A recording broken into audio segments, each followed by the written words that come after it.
Şiəliyin qədim İran dinləri və mədəniyyətindən təsirləndiyi məsələsi istər Qərbdə, istərsə də İslam aləmində bir çox tədqiqatçı alimlər tərəfindən geniş müzakirə edilmiş bir mövzudur. Bir çox qərb şərqşünasları şiəliyin tamamilə qədim İran dinlərinin bir davamı olduğunu düşünürkən, bəziləri isə qismən təsirləndiyi fikrini qəbul etmişlər. Eyni şəkildə İslam aləmində də keçmişdən bugünə qədər bəzi alimlər şiəliyin qədim İran din və inanclarından, eləcə də mədəni həyatından təsirləndiyi fikrini müdafiə etmişlər. Biz burada 19-20-ci əsrdə yaşamış bəzi qərb şərqşünas alimlərinin kitablarından örnək olaraq bəzi sitatlar təqdim edəcəyik. Tədqiqatçıların ortaq mövqeyi budur ki, şiəliklə İslamdan əvvəlki İranlıların dinləri, mədəniyyətləri, xüsusilə də zərdüştlüyün inanc əsasları arasında ciddi oxşarlıqlar mövcud olmuşdur. Sasanilərin müsəlman ərəblər tərəfindən məğlub edilməsindən sonra İranlıların bir qismi İslamı zahirən qəbul etdilər və Küfə kimi şəhərlərə köçdülər. İslam torpaqlarının genişlənməsi prosesində elm və mədəniyyət mərkəzinə çevrilən Küfə və Bəsrə kimi şəhərlərdə ərəblər, müsəlmanlar, xristianlar, yəhudilər, məcusilər və İran mənşəli digər qruplar bir-biri ilə təmasda yaşayırdılar. Bu bölgə qədimdən bəri farsların mərkəzi olmuş, paytaxtları Mədain şəhəri də bu bölgədə yerləşirdi. Peyğəmbər ailəsinə qarşı sevgilərini dilə gətirən İranlılar köhnə ənənələrini şiəliyə daşıyaraq ona İran xarakteri verdilər. İran əsilli olub, əvvəllər zərdüşt və ya digər inanclara mənsub bəzi şəxslər müsəlman olduqdan sonra həyata keçirdikləri elmi, siyasi və sair fəaliyyətlə köhnə dinlərinə aid bəzi inanc və tətbiqləri də yeni dinlərinə köçürürdülər. 11-ci əsrdə yaşamış dinlər, firqələr üzrə tədqiqatçı alim İbn Həzm Əl-Fisal kitabında yazır. İslamdan öncə farslar geniş bir səltənətə sahib idilər. Bütün başqa millətlər üzərində hökmranlıq etdilər və özlərini o dərəcədə aşdılar ki, özlərini azad ağalar, qalan millətləri isə özlərinin qulları hesab edirdilər. Beləliklə, onların səltənətləri xor gördükləri ərəblərin əli ilə sona çatdıqda buna mat qaldılar və ağıllarını itirdilər. Heç bir fəlakət bundan daha pis ola bilməzdi. Buna görə də onlar müsəlmanlara qarşı bir sıra maddi, mənəvi hücumlar planlaşdırırdılar. Bundan sonra müsəlmanlara qarşı incə bir ideoloji müharibə aparmağın daha məhsuldar olacağını anladılar. Beləliklə, onlardan bəziləri riyakarcasına müsəlman kimi göründülər və Əhl-i Beytə məhəbbətlərini açıq-saçıq ifadə edərək Həzrət Əlinin və övladlarının etimadını qazanmağa çalışdılar. Fatih Topaloğlu Şianın oluşumunda İran kültürünün ətkisi kitabında səhifə 21-də yazır. Bir çox tədqiqatçılara görə İranlılar üçün şiəli siyasi səbəblərdən ziyadə Sasani İranını qısa müddətdə fəth etmiş ərəblərə və onların hökmranlığına qarşı yaradılmış bir müqavimət hərəkatı olmuşdur. Xüsusilə 19 və 20-ci əsrlərdə bir çox qərb alimləri şiəliyi İranlıların yaratdığını, ilk dəfə İraq-İran coğrafiyasında yaranmaqla ərəblərə qarşı bir növ İran məcusi ruhunu daşıdığını və şiəliyin İranın özünə məxsus İslam modeli olduğunu iddia etmişdilər.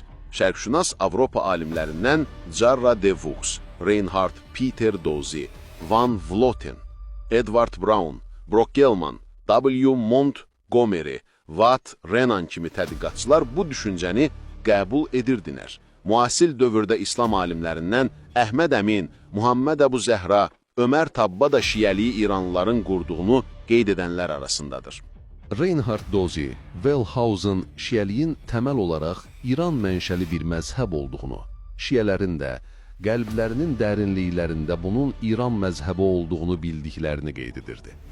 Ərəblərlə İranlılar arasında olan xarakterik və mental xüsusiyyətləri təhlil edən alimlər ərəblərin azadlığı, farsların isə təslimiyyətçi, köləliyi tərcih etdiklərini yazırdı. Həmçinin xəvariclərlə şiyələri qarşılaşdıran Dozy, xəvaric fikirlərin demokratik, bərabər hüquqlu düşüncəyə, şiyəliyin isə mütləq hakimiyyət, despotizm və şəxsiyyətə pərəstişə yol açdığını ifadə edirdi. Digər tərəfdən Peyğəmbərdən sonra insanların özünün ümmətə başçı, xəlifə seçməsi İranlılara qəribə gəlirdi. Onlar indiyə kimi hakimiyyətin yalnız vərasət yolu ilə əldə olunacağını görmüşdülər və inanırdılar ki, Bu üsul yeganə doğru və etibarlı yoldur. Ona görə də onlar Peyğəmbərin oğlu olmadığı üçün kürəkəni Əlinin, ondan sonra isə övladlarının xəlifə olmalı olduqlarını düşünürdülər. Bununla kifayətlənməyib, keçmişdə hökümdarlarına nisbət etdikləri uluhiyyət xüsusiyyətlərini Əli və övladlarına da şamil etməyə başladılar. Fransız şərqşünas alim Bernard de Vaux'a görə Həzrət Əlinin vəfatından sonra qədim Fars ruhu müsəlmanların haqlarını müdafiə edən tərəfdarları arasında yayılmışdı.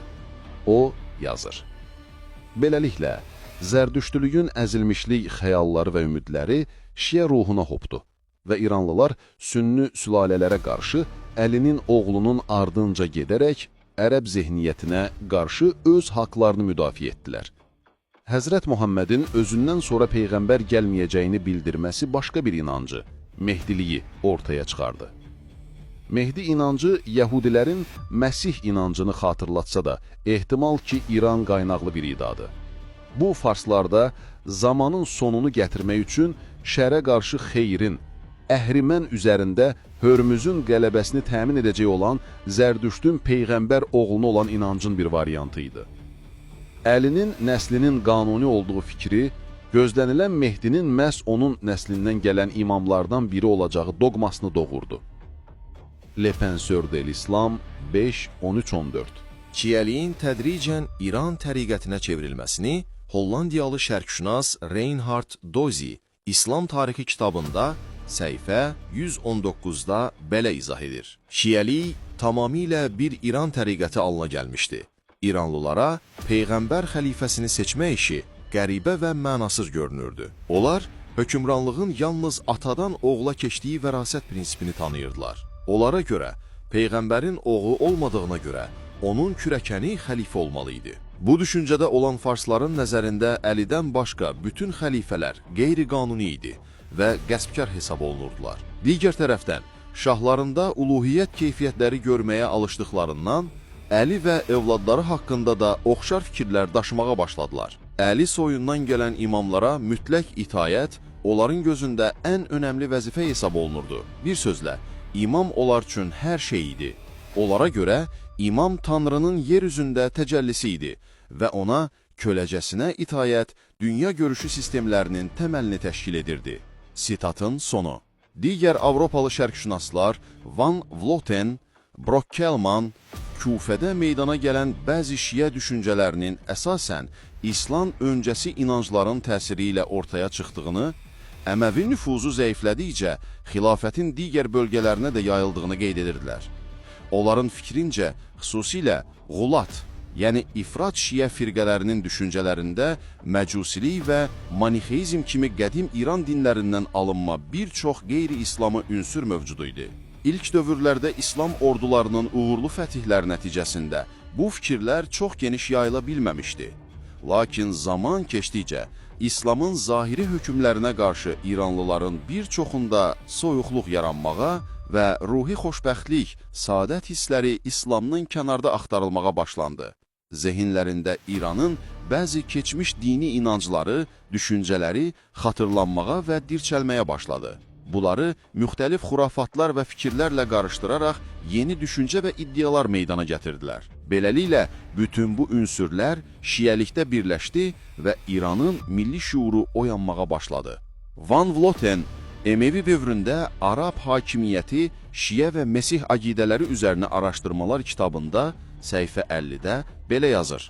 Şiəliyə məcusilikdən, manixeizm, Buddizm və Asiyada olan bütün din və inanclardan alınan bir çox ünsur daxil olmuşdu. İranlılar İslamdan imtina etmirdilər, çünki irtidad etməyin cəzası ölüm idi. Lakin mənəvi xoşbəxtliyi başqa yerdə axtarırdılar. Ona görə də Babilin keçmiş dinlərinin xatırlarda qalmış inancları, xurafatları zehinlərində canlandı və bunları şiəliyə qataraq yeni Qulat fikirlər, firqələr icad etdilər. Qədim İranlıların qnostik üsullarla şahlarına etdiyi ibadətin bənzərini imamlarına etməyə başladılar. Hökümranlarını müqəddəs saydıqları kimi imamlarını da müqəddəs saymağa başladılar. Qədim İranlıların inancına görə kral Tanrı ilə birbaşa rabitədə olurdu. Şiələrə görə imamlar da elmi birbaşa Allahdan əxz edirlər. Quranın açıq əmirlərinə müxalif olsa da, Olmasa da, axirətdə imama nisbət olunan hər bir şeyə iman gətirirdilər. Sitatın sonu.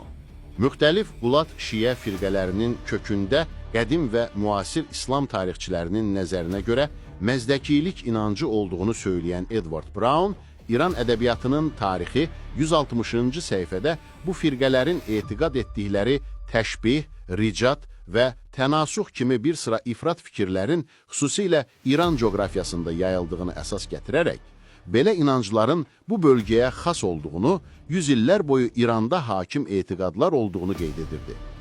Edward Brown hesab edir ki, Farsların Ömər ibn Xəttaba düşmən olmaqlarının səbəbi onun Həzrət Əli və Həzrət Fatimənin haqlarını qəsb etməsi deyil, əksinə İranı fəth etməsi və Sasani dövlətini yox etməsi idi.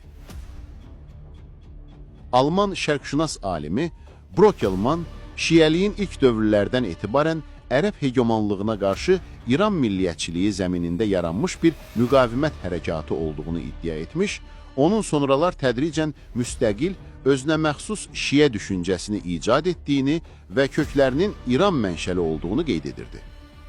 Fatih Topaloğlu yazır, Şiəliyin İran mədəni irsindən təsirləndiyi fikrini təsdiq edən bir çox dəlillər mövcuddur. Bunlardan ən önəmlisi, Ərəb Şiə düşüncəsindən İran Şiə düşüncəsinə keçid mərhələsində Şiəliyin ilk mərkəzi olmuş Kufə şəhərinə köç etmiş, yüzillər boyu keçmiş Sasani dini və mədəniyyətinin təsirində yaşamış Yəmənli ərəblərdir. Sasani irsi Yəmənli ərəblərin qəlblərində və zehinlərində dərin izlər buraxmışdı. Onlar Kufəyə köç etdikdə, keçmiş dini təsəvvürləri yeni dində olan inancları ilə birləşdirərək İran Şiə din anlayışının təşəkkül tapmasında mühüm rol oynadılar. 20-ci əsrin ən böyük şərqşünaslarından olan William Watt Təşəkkül dövrü kitabında 48-ci səhifədə yazır. Yəmən hökmdarlığı atadan oğula miras yolu ilə keçən ailələrin ölkəsi idi. Hökmdarlar özlərini cəmiyyətdə maddi, mənəvi, bütün sahələrin nüfuz sahibləri olaraq görürdülər. Yəmənli ərəblər ilahi krallar anlayışı ilə uzun illər yaşadılar. Şuuraltı düşüncələrində bu anlayışı daşıyan qəbilələr yeni yurdları olan Kufəyə yerləşdikdə təsəvvürlərindəki qeyri-bəşəri keyfiyyətlərə sahib olan hökmdarın onları idarə etməsini arzuladılar. Bu düşüncələrin təsiri ilə məsum imam, yəni xarizmatik lider obrazını yaratdılar. Köhnə inanclarının təsiri ilə siyasi, dini işləri idarə edəcək olan belə bir imam ətrafında dövlət qurmağı arzuladılar. Həmçinin o yazır, Xəvaric üsyanlarında Yəmənlilərin rolu az ikən, Şiə hərəkatlarında onlar çoxluq təşkil edirdilər. Yəmənlilər Cənubi Ərəbistandan gəlmişdilər və orada yüzillər boyu hökmdarların soy əsasına görə təyin olunması ənənəsi tətbiq olunurdu. Onlar hökmdarların qeyri-bəşəri vəsiflərə sahib olduqlarına inanırdılar və böyük ehtimalla keçmiş şuuraltı düşüncələri İran ənənələrinin təsirində qalaraq imamətin Əhl-i Beytin haqqı olduğu iddiasını müdafiə etməyə başladılar və beləcə imamət inancının ortaya çıxmasında mühüm rol oynadılar. Fətih Topaloğlu, Əski İrandakı yarı tanrı kral anlayışının Şiə imamət inancına etkisi kitabında səhifə 76-da bir çox qərbli alimlərdən sitat gətirərək yazır. Yarı tanrı kral anlayışının şiəlikdə yer almasında uzun illər Sasani idarəsində olmuş Yəmənli ərəblərin xüsusi rolu vardı. Belə ki, ilk şiələr arasında yer almış bir çox kimsə min illər boyu qeyri-bəşəri keyfiyyətlərə sahib, xarizmatik rəhbərlərin hökmdarlığı ilə idarə olunmuş Yəmənli ərəb tayfalarından idi. Abdullah ibn Səba adlı Yəmənli yəhudinin adı ilə bağlı Səbailik və imamların uluhiyyətinə inanan bir neçə Qullat Şiə firqəsinin Həzrət Əlinin zamanından etibarən İraqda ortaya çıxması bu anlayışın müsəlmanların arasına Sasani Fars kanalı ilə sızdığını göstərir. Uzun illər Yəməndə İran dinlərinin təsirində olmuş ərəb qəbilələrinin Kufəyə, başqa sözlə digər keçmiş Sasani Məcusi yurduna köçmələri, keçmiş İran dini təsəvvürlərinə əsaslanan şiəliyin təşəkkül tapmasında önəmli rol oynamışdır. Nəticə olaraq, Sasani kültürü və İslamın çatışma alalı kitabında keçmiş alimlərin sitatlarına əsaslanaraq ümumi olaraq bunlar qeyd edilir. Qədim İran coğrafiyasında yüzillər boyu hakim olmuş dillərdə yer almış rəcat, yəni yenidən dünyaya dönüş, bəda, yəni Allahın fikrinin dəyişməsi, hülul, yəni ruhların təcəlli etməsi, tənasüx, reinkarnasiya, təqiyyə, vəhdəti vücud fəlsəfəsi, özünə azab verməklə təzyiyə adətləri, məsumluq etiqadı, məhdəviyyət, rəhbərləri və onların soyunu ilahlaşdırmaq və bir çox başqa paqanist inanclar bu və ya digər formada müəyyən dəyişikliklərlə şiə düşüncəsində böyük ölçüdə yer almaqdadır. Ümumi olaraq, İranın İslam öncəsi dövlətçilik tarifinə, xalqlarının dini adət və ənənələrinə baxdıqda, ən yuxarı pillədə mövqe tutmuş nüfuz sahibi kimsələrin şah, kral, din böyüklərinin ilahi güclərlə əlaqələndirildiyinə, onların bəzən tanrı, bəzən də onun yer üzündə təmsilçisi, bəzən də yarı tanrılar olduqlarına inanıldığı görüləcəkdir.